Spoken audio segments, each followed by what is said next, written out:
Have you ever stopped to think about why you drink alcohol? Or do you just drink because everyone else does? Is that too... Their feelings. Okay. Your feelings.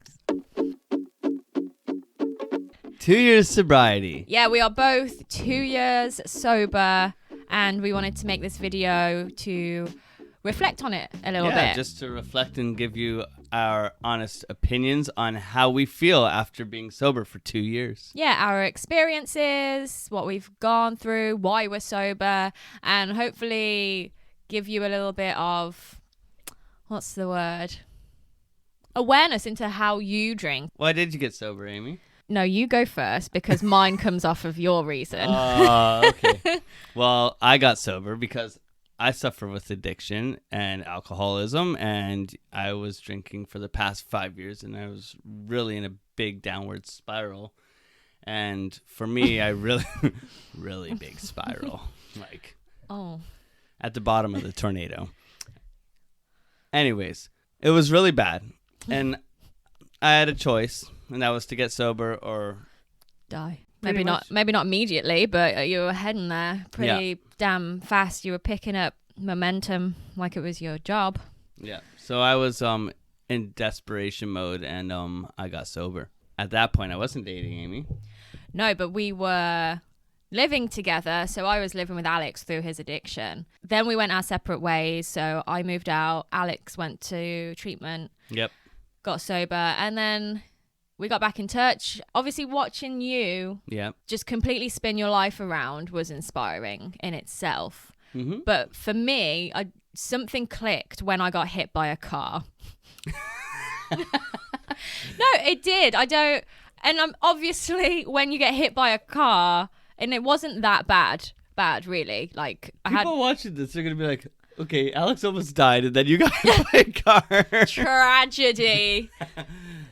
No, but this is a true story. It's true, but this is a story of awesomeness, though. Yeah. It's not like we're like, oh, feel sorry for us. Because no, don't feel sorry for us, because your addiction and me getting hit by a car. Can you compare the two? It's what helped us get to where we are now, and I wouldn't change it. I'd get hit by that car 10 times over. And I'd live with you and your addiction 10 times over to get to where we are now. She must love me. I love you too. Anyway, so I got hit by a car, and something like that kind of wakes you up a little bit, right? I mean, when you've been spun into the air and you land on your head, it puts some stuff into perspective. Because I was 3,500 miles away from home. I had to call my mom, my best friend, and be like, I've got hit by a car. There's nothing you can do about it because you're too far away. Obviously, I was fine. It wasn't bad at all. But who did you call first? I called you because I was sober. He was sober. And I was able to help. And that is a huge thing, right? You were able to help. She would have never called me. Not in a million years. It wouldn't even enter my head. No chance. No chance. Getting hit by a car, living with Alex through his addiction, put into perspective my own troublesome use of drugs and alcohol, right? Yeah. Not that I was an addict at all, but I was using it as a crutch. I was using it to get more confidence. I was using it to escape things. Yeah, and it all came to light. Yeah, I think that's what we want to get into is like, why do people drink? Why do you drink, right? So like, I think it's a lot to do with social norms, right? It's a lot to do with what's acceptable. I mean, in Canada, when I was in high school, teenage years, binge drinking was a weekend event. It always was like Friday nights, let's all get together and let's get completely That's the issue, right? I think, is in our cultures, binge drinking is what you do. And not everybody does this. Not everybody binges. And not everyone has like an issue problem with it. But you're from the UK, Amy. But I'm from the UK, and I tell you now, off the top of my head, I can't think of one person who has one nice glass of wine with dinner rather than having 2 bottles on a Friday night and then going out on the town, right? That's not what you do. You binge. I've always binged. I've either binged or not drank. There's no in between. There may have been a few times when there was an in between, but generally, it's not like you're there swirling your glass and sniffing the aroma. I hate the taste of alcohol. I don't think many people do. Like, that's it, right? So I think everybody they drink for the effect produced by it, right? Of course. I think with age, you can appreciate alcohol more and you calm down a little bit. But again, not everybody does. Alcohol, like, for a lot of people, even like me, of course, but it was like, it enabled me to go on the dance floor, or maybe able to talk to girls. Yeah, your inhibitions just fly away. They what? Fly away.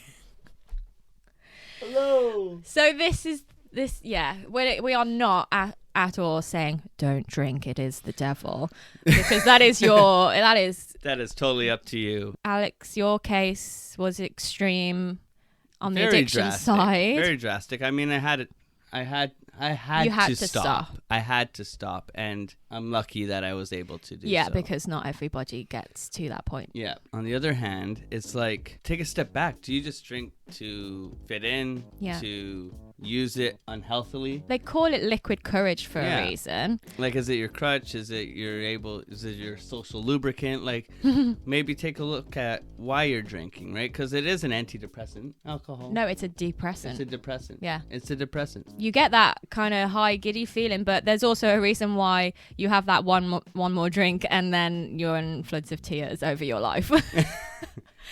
But from my perspective, obviously not as an addict, and I didn't have to stop. It was completely my choice. Yeah. But I did realize that, like I said, that I had an issue with how I was using drugs and alcohol. It wasn't to enjoy the taste. It wasn't, well, this is it. The only reason that I ever drink is to get really drunk and to have that effect, right, of that feeling. And for me, I was very, very shy. And I'm a shy person. I'm an introvert, right? Mm-hmm. So drinking, like you say, on the dance floor, like going crazy and talking to people. And yeah, you get that confidence. And because it is very much a societal thing, especially in Britain. Yeah. Right? You can't, well, you can, but you go into the pub and just sitting there not drinking, you are going to get the crap.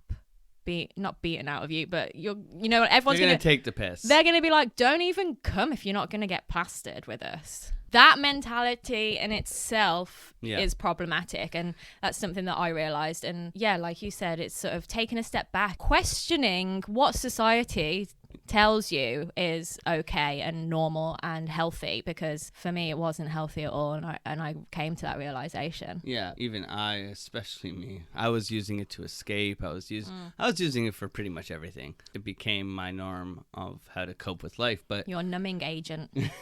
That's pretty much it, right? I think there's a lot to look at when it comes to drinking, because it is a drug. Alcohol is a drug when you get down to it, right? It is. Just because it's legal, people don't see it that way, but it was illegal at a time. To reflect on the 2 years of sobriety, I mean, like, now that we've quit and we don't drink, to take a look on our last 2 years, it's been amazing. Yeah. It's been unreal. Like, the joy of being sober and having a sane mind and waking up, no hangovers for 2 years. Like, I don't really remember what a hangover feels like, and I don't really want to know. Yeah, I'm eternally grateful. I mean, no, raging fights, soundness of mind. Not waking up going, did I do that? Oh. Yeah, did I drunk text that guy? You know drunk what I mean? Text. Oh, I don't miss that. Or did I do that last night to your friends and figuring out what happened? Yeah. Right? Piecing it all together. You all remember a different section. But this is it, right? At the time, you think it's hilarious. Yeah, and there is an element. It is quite funny. Like, when you are younger, and again, but there it's like the societal norm, right? Yep. But for me now, to think about not being able to remember, having that hangover, not knowing what I actually did, that terrifies me. I want to know what the hell I'm doing. And I think for me, it's like I've developed this confidence in the sense that I don't need alcohol. Natural confidence in yourself, right? Yeah. It's a healthy confidence where I'm like, okay, I can talk to people, I can approach people, I can be... You learn a new set of skills, right? So going back to the very start when we were both sober, obviously... It wasn't easy because, like we said, it's everywhere. It's everywhere. It's everywhere, right? Absolutely everywhere. And it's like we went to a comedy club and everybody was at the comedy club before we got there and they were all getting pissed. And Oh, that was it. I think we bought a voucher online or something for the show. Yeah. And it came with a free drink. And we exactly. were like, oh, we'll give that away. Yeah, right? well, we won't have I that think then. we did give it away. I can't remember, but I remember it came with a free drink. And we were like, oh. Oh, okay. Yeah, it does open your eyes to how much like everything is associated with drink. Just going to the comedy club. Yeah. And everyone has a drink, right? Even if it is just one. Then we went to your work party. My work party, that was an eye-opener. That was an eye-opener. Everyone gets there in their suits and their elegant dresses, and everyone's like, hi, yes, hello, hello. It's very nice to see you. Oh, I'm glad you're here, blah, blah, blah. Hour and a half later, the area manager is on the microphone, like, shouting down it. We've got the new girl twerking in the middle of the dance floor. It's like, what is... Oh, my God. Seeing that progression. It's funny. It's like, okay, they're having one with dinner. Okay, now the dinner's done. Oh, look at the crowd at the bar. Oh. And yeah, we were going back for like thirds on the food, and everyone else was getting drunk. And we were like, yeah. The best part about that was being sober and ripping up the dance floor. That was great, yeah. We were dancing harder than a lot of people, and we were stone cold sober. Yeah. And you could see people looking at us like, they're not even drinking. But that made us like feel so much better because we were like, yeah, like why do you need? And that's it. I think it's questioning those things, right? Why do you need a drink to get up and dance? Yeah, all you need is an Alex Osti to drag you around the dance floor. Yeah, he'll drag you around the dance floor. Oh yeah, let's go. There's a level of awareness, I think, because people know and people say, they're like, oh no, I'm not going to dance unless I've had at least 4 beers. Mm-hmm. You know what I mean? Oh, you won't get me on the dance floor unless I'm drunk. Yep. So they have that awareness. They're like, no, I don't dance unless I'm drunk. But why? But do you think people are going to judge you on your dancing? Are you not confident to dance? Are you just... I think it's confidence and it's worrying about what other people think. I know that's what it came from for me. You definitely know about that because you got up on stage and danced, girl. Sober. Oh, I didn't think this was gonna... I didn't even think about this. How did I forget? Okay, quick tangent, but not a tangent. Not a tangent. Not a tangent at all, She did it sober, and I cheered her on the whole time. So I took a burlesque class, and the final class, was a performance at a little burlesque bar. Woo woo. I did it stone cold sober because I was sober, and that's funny actually because my first burlesque class was already booked when I got hit by the car. So my first class I sat there with a black eye, didn't do anything because my body was in pain. Yeah. But by the end of it, we were getting naked on stage, but we were in the dressing room and people were like going out for joints, having a drink. I think I was the only one who was stone cold sober and did it. And that is something I would never have done. I probably would have had a drink beforehand, but just it felt so good because that was my natural confidence. Don't get me wrong, I was crapping my pants before I went on. Thank God she didn't do it literally. No, because I was wearing all white. But but that is something that I'm so proud of myself for. I mean, that might sound quite... She got up and got naked. Extravagant. Killed it. Did a great job. Sober. You got to step outside your comfort zone. Yeah. And that's what it is as well. There's always going to be situations where, you think a drink would fix this. And I think that's a delusion, right? It's an escape. It's a coping mechanism, especially when you feel down.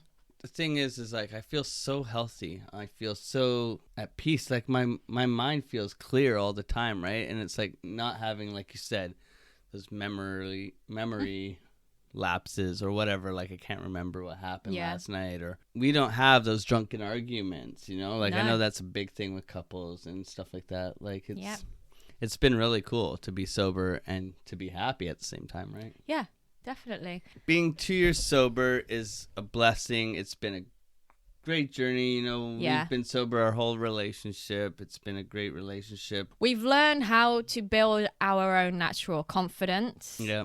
We've learned how to deal with things without reaching for a drink or whatever. It's having that self-awareness to figure out where you can build and grow. Yep. Essentially. We're no longer covering up how we feel or using alcohol to gain that extra confidence. Exactly. It's all coming from us, and it's hard. It's hard when you feel down and your natural instinct is to grab a drink, and then you realize, oh no, I don't do that. But then what do? You have to figure something out. Exactly. But it's healthier. like you said, I feel so much healthier too. Not even physically, because I mean, you obviously do. Huge, but because I wasn't a big drinker. I just problem drank, in my opinion. Yeah. But my mental state. If you met us 2 years ago, oh my God, we're two different people. Yeah. We've learned so much, and because it's allowed us to grow, right? From all of our experiences. Yeah. And the fact that we've done it together has helped us. Yeah, like we grow. Support one another, right? We got each other's back, right? And we do things together sober, right? Yeah. And one thing that I really love about going somewhere and being sober is that you always have a ride home. You just drive yourself home because you're sober. I used to hate that. It used to give me anxiety on a night out, especially because there's not really anywhere to go out around my hometown. Yeah. Well, there is, but if you want to go out, you gotta go out. You gotta, you know, you can get the train there, but when you're coming home at 4 a.m., there's no train running. No. So it would always be like, okay, if we've got enough people to fill a taxi so it doesn't cost an arm and a leg to get home, right? And that I'd always be like, oh, I don't want to spend money on a stupid taxi, blah, blah, blah. It's all right, I'll drive. The amount of money we've saved. Money? Oh. This video could go on forever. Forever. With so many tangents and so many things. But the main thing is, we are 2 years sober. It has changed our lives in more ways than the obvious ways. Yes. Unimaginable. And I guess we just want to try and put it out there into the world to, in general, challenge those ingrained beliefs, right? Those things that are kind of forced upon us from our societies and cultures, and question them. Do they actually resonate with you? Do you actually believe them? Because like I said, a lot of stuff is pushed on us and we don't have a choice until we gain that awareness and step back and say, okay, is this actually for me? Yeah. What does this add to my life? Is it dampening my life? That's the main thing that we're trying to get across here, I think. Exactly. I think it's starting to become more popular not to drink. I mean, there's Dry January. Dry January. There's the Sober Curious movement, which if you are curious about it, it's more not about giving it up completely. Mm-hmm. It's more about being curious about being sober, right? So maybe you have an event that you're going to where you would drink, and you just decide not to drink to test it out. Yeah. Right? So it's not about going cold turkey and just being completely sober straight away. It's you can pick and choose, right? If you want a drink tonight, have a drink. If tomorrow you're going out and you decide, actually, I don't want to drink tonight, so I'm not going to do that. It's being curious about being sober in different capacities. Yeah, because you might not be a problem drinker. You might not not be alcoholic, right? But you might be curious to see, where you use alcohol. Like maybe I use it when I go to parties, or maybe, I it's a little bit, like just to test the waters. Test the waters, yeah. Right? It's not going to hurt. No, promise you that. It's definitely not. You might feel uncomfortable, but that's the point, right? Yeah. You're not going to grow and change and learn about yourself if you don't get outside of that comfort. So it's all about that comfort zone. Get outside of it, challenge the norms, challenge your behaviors, and grow as a person. That's what it's all about. That is what, the whole life thing is about. That's it. Thank you for watching. Let us know. You enjoyed this. Yeah, let us know in the comments. I don't know what the jig is for. Let us know in the comments. Yeah, she's going. If you struggle with alcohol and drugs, if you are curious about giving it up, if you're sober as well. Give us a like, thumbs up. That would be appreciated. That's all we got. That's all for now, people. Bye. Bye. Okay. Okay, we just ended our session. So we just stopped recording. And then Alex pulled out his phone, not even intentionally. It just automatically loaded TikTok. He must have pressed the button. Yep. And a video comes up about day drinking. Women going to brunch, saying brunch rather than day drinking because it doesn't sound as bad. We're just going to brunch. We're going to get tipsy, not drunk. How weird. The universe is weird. The universe is so awesome. But that's weird. We just wanted to let you know. Okay, we're going now. Bye. That's weird. That's so weird.